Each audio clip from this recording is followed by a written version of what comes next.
যে দেশের জনগণ এবং তরুণ প্রজন্ম আজকে যাদের 18 বছর বয়স, যাদের 21 বছর বয়স, তারা কেউ ভোট দিতে পারেনি। ভোট কি তারা জানে না?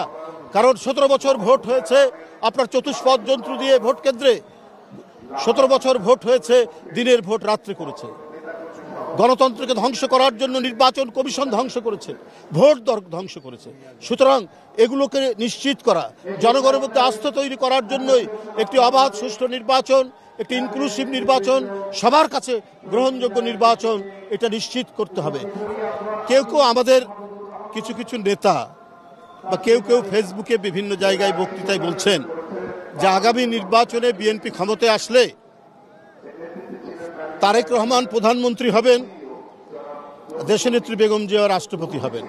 এইটা তার ব্যক্তিগত অভিমত হতে পারে, কিন্তু এইটা আমাদের দলের অবস্থান নয়। এটা আপনাদেরকে সুস্পষ্টভাবে জানিয়ে দিলাম। এই 21শে ফেব্রুয়ারি 52 সালে ছোট ভাই বসো, ঢাকা বিশ্ববিদ্যালয়ের ছাত্ররা সালাম, বরকত, জব্বার, শফিউর বুকের রক্ত ঢেলে দিয়েছিল এই চত্বরে অধিকার প্রতিষ্ঠার জন্য। সেই অধিকার ভাষার অধিকার। আপনারা জানেন পাকিস্তানের প্রতিষ্ঠাতা মোহাম্মদ আলী জিন্না বলেছিলেন কার্জন হলের একটি অনুষ্ঠানে, Urdu shall be the state language of Pakistan.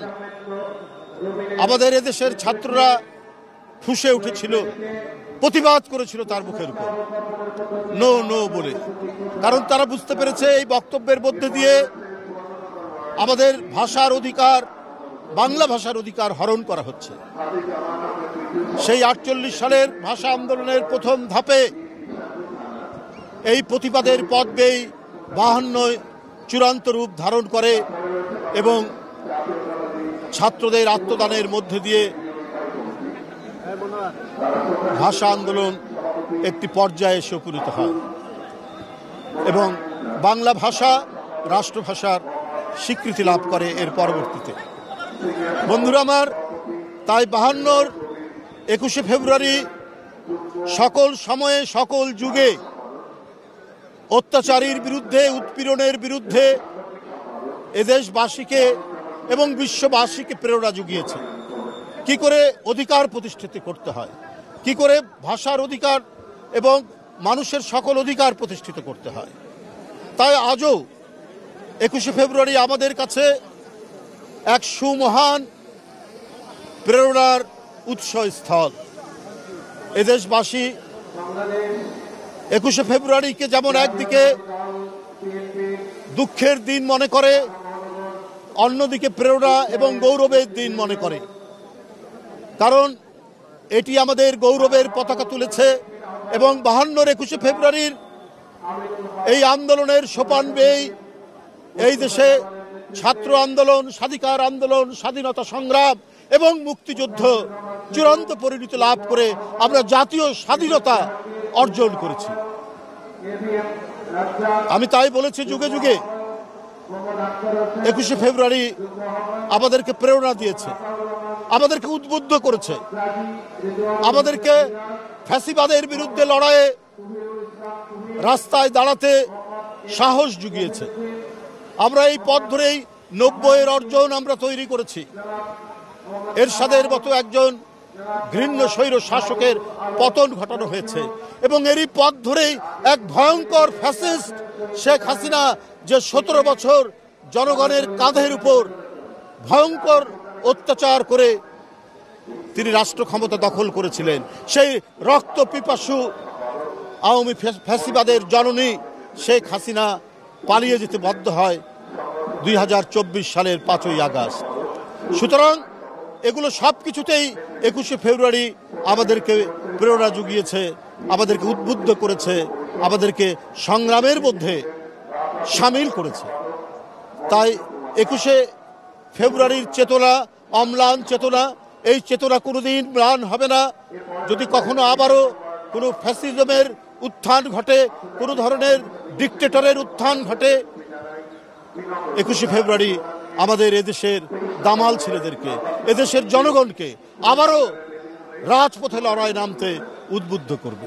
তো সুতরাং আমরা মনে করি যে 52-র 21শে ফেব্রুয়ারি যুগ যুগ ধরে আমাদের কাছে এক ধরনের একটি এমন একটি চেতনা, এমন একটি বৈপ্লবিক আদর্শ আমাদেরকে উদ্বুদ্ধ করে, যেটাকে কখনোই আপনার ধ্বংস করা যায় না, যেটিকে কখনোই ম্লান করা যায় না। আপনারা জানেন এর যে আবেদন, এই আন্দোলনের আবেদন আজকে বিশ্ববাসীকেও নাড়া দিয়েছে। ভাষার জন্য একটা জাতি এইভাবে জীবন দিতে পারে, এটা গোটা বিশ্ববাসী এটাতে উদ্বুদ্ধ হয়ে আজকে 21শে ফেব্রুয়ারিকে আন্তর্জাতিক মাতৃভাষা দিবস হিসেবে ঘোষণা করেছে। তো সুতরাং 21শে ফেব্রুয়ারি যুগ যুগ ধরে 21শে ফেব্রুয়ারি আগামী অনাদিকাল পর্যন্ত যতদিন পৃথিবী, মানুষ এবং আমাদের সমাজ সংসার থাকবে, ততদিন 21শে ফেব্রুয়ারি আমাদেরকে সাহস দিবে, আমাদেরকে লড়াই করতে উদ্বুদ্ধ করবে। বন্ধুরা আমার, এই হলো আমার। আমরা কি লড়াই করেই যাব? আমাদের স্থিতিশীল আসবে না রাজনৈতিক নেতারা? লড়াই তো আমাদের শুধুমাত্র মানে রাস্তাঘাটে লড়াই করা না, লড়াই করা হচ্ছে আমাদেরকে গণতান্ত্রিক যে ব্যবস্থা, সেই ব্যবস্থার জন্য আমাদেরকে লড়াই করতে হবে। আমরা যাতে আইনের শাসন নিশ্চিত করতে পারি, আমরা যাতে মানবিক সাম্য নিশ্চিত করতে পারি, আমরা যাতে ন্যায় বিচার নিশ্চিত করতে পারি, আমরা যদি সুবৃহৎ গণতন্ত্রের কথা বলি, আমরা যদি গণতন্ত্রের বিরাট প্রসার আমরা দেখতে চাই, তাহলে এই শর্তগুলি আমাদের পূরণ করতে হবে। এই শর্তগুলিকে আমাদেরকে মানে নিশ্চিত করতে হবে যে আমরা শুধুমাত্র অবাধ সুষ্ঠু নির্বাচন শুধু নয়, এটা করতে হবে। এবং পাশাপাশি আমি মনে করি এখন একটি অন্তর্বর্তীকালীন সরকার, এই সরকারের দায়িত্ব হচ্ছে যে একটি অবাধ সুষ্ঠু নির্বাচন করা, এবং তার সাথে আরও কিছু আনুষঙ্গিক কাজ আছে, বিভিন্ন সংস্কার আছে, যেটা প্রয়োজনীয় সংস্কার, সেটা আমার মনে হয় যে সময় আছে সে সময়ে করা সম্ভব। কিন্তু জনগণকে আশ্বস্ত করতে হবে যে দেশের জনগণ এবং তরুণ প্রজন্ম আজকে যাদের 18 বছর বয়স, যাদের 21 বছর বয়স, তারা কেউ ভোট দিতে পারেনি। ভোট কি তারা জানে না? কারণ 17 বছর ভোট হয়েছে আপনার চতুষ্পদ যন্ত্র দিয়ে ভোট কেন্দ্রে, 17 বছর ভোট হয়েছে দিনের ভোট রাত্রে করেছে। গণতন্ত্রকে ধ্বংস করার জন্য নির্বাচন কমিশন ধ্বংস করেছে, ভোট ধ্বংস করেছে। সুতরাং এগুলোকে নিশ্চিত করা, জনগণের মধ্যে আস্থা তৈরি করার জন্যই একটি অবাধ সুষ্ঠু নির্বাচন, একটি ইনক্লুসিভ নির্বাচন, সবার কাছে গ্রহণযোগ্য নির্বাচন, এটা নিশ্চিত করতে হবে। এটাই সরকারের দায়িত্ব। আগে স্থানীয় সরকার না, পরে জাতীয় সংসদে এই বিতর্কে অন্তর্বর্তীকালীন সরকারের আমার মনে হয় এই বিতর্কে অংশগ্রহণ করা উচিত নয়, বরং এই সরকারকে জনগণের ক্ষমতা জনগণকে ফিরিয়ে দিতে হবে। জনগণ তারা নিরপেক্ষ ভোটের মাধ্যমে যে সরকার গঠন করবে, তারাই নির্ধারণ করবে যে স্থানীয় সরকার নির্বাচন বা অন্যান্য কি নির্বাচন, সে নির্বাচন কখন হবে। আপনারা দেখেননি বিএনপি যখন ক্ষমতায়, তখন চট্টগ্রামে মহিউদ্দিন জিতেছে, সিলেটে কামরান জিতেছে, ঢাকায় আপনার হানিফ জিতেছে। তো রাজনৈতিক দলের অধীনে স্থানীয় সরকার নির্বাচন কখন আপনার খারাপ হয়েছে? বিশেষ করে বিএনপি যখন ক্ষমতায় এসছে, আওয়ামী লীগ থাকা অবস্থায় হয়নি, কিন্তু বিএনপি তো নিশ্চিত করেছে। বিএনপি ক্ষমতায়, ঢাকায় আওয়ামী লীগের প্রার্থী হানিফ জিতেছে, সিলেটে কামরান জিতেছে। তাহলে এটা কি করে সম্ভব হয়েছে? আপনার মহিউদ্দিন জিতেছে, মহিউদ্দিন 2বার জিতেছে, 2বারই বিএনপি ক্ষমতায়। বিতর্কে অন্তর্বর্তীকালীন সরকারের আমার মনে হয় এই বিতর্কে অংশগ্রহণ করা উচিত নয়, বরং এই সরকারকে জনগণের ক্ষমতা জনগণকে ফিরিয়ে দিতে হবে। জনগণ তারা নিরপেক্ষ ভোটের মাধ্যমে যে সরকার গঠন করবে, তারাই নির্ধারণ করবে যে স্থানীয় সরকার নির্বাচন বা অন্যান্য কি নির্বাচন, সে নির্বাচন কখন হবে। আপনারা দেখেননি বিএনপি যখন ক্ষমতায়, তখন চট্টগ্রামে মহিউদ্দিন জিতেছে, সিলেটে কামরান জিতেছে, ঢাকায় আপনার হানিফ জিতেছে। তো রাজনৈতিক দলের অধীনে স্থানীয় সরকার নির্বাচন কখন আপনার খারাপ হয়েছে? বিশেষ করে বিএনপি যখন ক্ষমতায় এসছে, আওয়ামী লীগ থাকা অবস্থায় হয়নি, কিন্তু বিএনপি তো নিশ্চিত করেছে। বিএনপি ক্ষমতায়, ঢাকায় আওয়ামী লীগের প্রার্থী হানিফ জিতেছে, সিলেটে কামরান জিতেছে। তাহলে এটা কি করে সম্ভব হয়েছে? আপনার মহিউদ্দিন জিতেছে, মহিউদ্দিন 2বার জিতেছে, 2বারই বিএনপি ক্ষমতায়। সুতরাং একটি গণতন্ত্রে বিশ্বাসী রাজনৈতিক দল ক্ষমতায় থাকলে পরে অবাধ সুষ্ঠু নির্বাচন স্থানীয় সরকারে হওয়া সম্ভব। তো সুতরাং এইটা কোনো বিতর্ক করে আপনার জাতীয় নির্বাচনকে পিছিয়ে দেওয়ার কিছু নেই।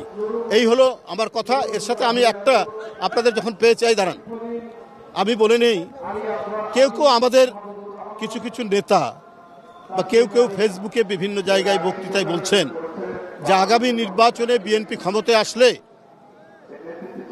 তারেক রহমান প্রধানমন্ত্রী হবেন, দেশনেত্রী বেগম জিয়া রাষ্ট্রপতি হবেন।